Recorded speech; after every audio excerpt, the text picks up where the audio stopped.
Johnson becomes Prime Minister, he will show some love to workers in the public sector. They will be properly rewarded for the jobs they do. So says the Health Secretary, Matt Hancock, the man who only a couple of weeks ago stood against Mr Johnson for the leadership of the Tory party and is now one of his key supporters. And he's with me. Good morning. Good morning. How are you? Are you a bit like Debbie McGee, this, isn't it, in a way? Because there you were a few weeks ago saying this, that and the other about Boris Johnson. Now you're a great supporter. So I'm tempted to ask you, just what was it about the man who is going to be, according to the odds, the next Prime Minister that so appeals to you, who will want a job in his cabinet? Well, the reason that I'm backing Boris Johnson is because I think he's best placed to deliver Brexit and then to unite the country. And the story we're talking about this morning, uniting the country on a plan of higher pay, not higher taxes, is exactly the sort of thing that I want to see. And we must deliver Brexit. I think the best way to deliver Brexit is with a deadline.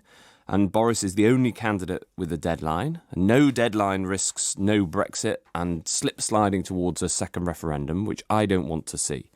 And on the domestic agenda, once we've delivered Brexit, having an optimistic, exciting, positive domestic agenda where we can bring the country together and really build Britain for what it can be in the 2020s, that's what Boris is offering, and so. But what's he done that new that's changed your mind? I mean, why were you opposed to him, so vehemently opposed to him only a few weeks ago?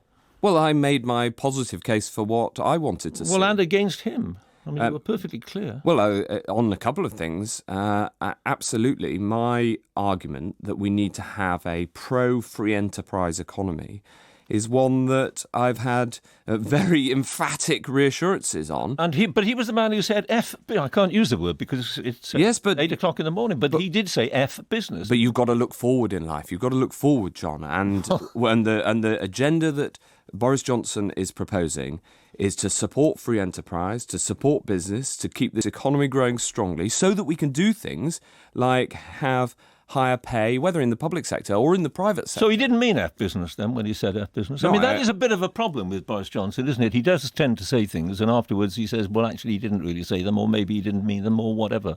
Well, he's an extraordinary communicator, and he communicates more than almost anybody. We never know what he means. It's true, isn't it? It's true. And if you look at his ability to campaign, his ability to win arguments, look at him just over the last week.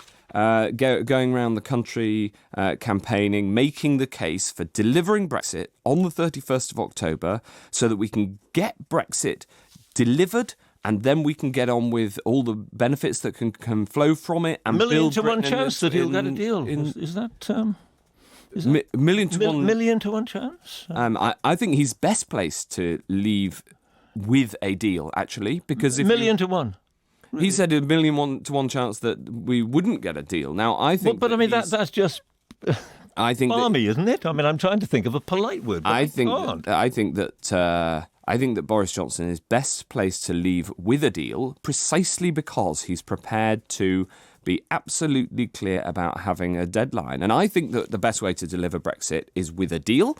I've always made that case in this studio and in any other. You have indeed. And I think that's very important. And the best way to deliver on a deal is to have a clear deadline and then to make it happen. And this can be done by the 31st of October, and I believe that with Boris Johnson it will. Even if, in the case of Boris Johnson, even if it means suspending Parliament to force through a no-deal Brexit, he is prepared to do that. Are you? Well, he's said that he's against these anachronistic parliamentary techniques. And there's nothing anachronistic about this, is there? This is absolutely fundamental democracy. Parliament makes the laws for this country. Well, I don't foresee that happening, and the whole point of Brexit... But he thinks it might. The whole point of Brexit, this is where he and I strongly agree, the whole point of Brexit is to return parliamentary sovereignty to the UK. That's one of the big arguments in favour of it. And so why has he refused to rule out suspending Parliament to force through a no-deal Brexit? Well, I think he said, I'll rule nothing out. Precisely. And you would rule it out, though, wouldn't you? I don't think that is where this is going to end up. And the reason is... Hang on. ...that I don't think this is where we're going to end up. And the reason is that Boris is putting forward very clearly his plan to leave by the 31st of October. Indeed, he is. And then is seeking a mandate from the Conservative Party to deliver on that. Right, but therefore some things have to be ruled out. And you have said, you have insisted, that any attempt to shut down Parliament to ensure that the UK leaves the EU on the 31st of October, and I quote, would betray the memory of D-Day veterans. You're now saying you'd accept it. I just don't think that is where this is going to end up. No, you don't think it's where That's it's right. going to end up. But Boris Johnson, who you want to be the Prime Minister, does think it is a possibility that he will not rule out. I can't think of a more fundamental disagreement between two politicians. No, because I don't think that is going to come to pass. And So the why, reason... in that case, do you not say, Well, under no circumstances would I, Matt Hancock, accept the prorogation of Parliament, the suspension of Parliament? Well, you know what I think on this because I've made that clear. But the And you've reason made I it clear to don't Boris think- Johnson. The reason But you're still prepared to support him as Prime Minister. The reason that I don't think that this is going to come to pass is that I also made the argument that Parliament would stop a no-deal Brexit. But during the leadership contest, whilst I was putting my name forward, we had a vote in Parliament. And I expected that vote to be to carry and the government to be defeated. And it was a vote on whether we make parliamentary time to stop no deal. Actually, it turned out that the government carried that vote by 11. And it is absolutely clear that the European election results have fundamentally changed the politics of this in Westminster too. All right. And so when circumstances change, John, then you've got to assess what is the best way forward. And for me, delivering Brexit with a deal has the best chance of happening with Boris, but then crucially, uniting the country on a plan of higher pay, not higher taxes. And also, this deadline is important because if you have no deadline in a negotiation, then you risk making no progress at all. And I seriously worry about slip-sliding into a second referendum and the damage that would do to our country and the risk it brings of a Jeremy Corbyn government, which would be divisive and it'd be dangerous to the Union because as soon as you've conceded a second referendum on the European issue, then of course the nationalists in Scotland would raise their voices for a second referendum. There is another explanation in Scotland, and I think this is very damaging. But there is another explanation, and it is this: that you are essentially running scared of what some people regard as the extremists of the ERG grouping.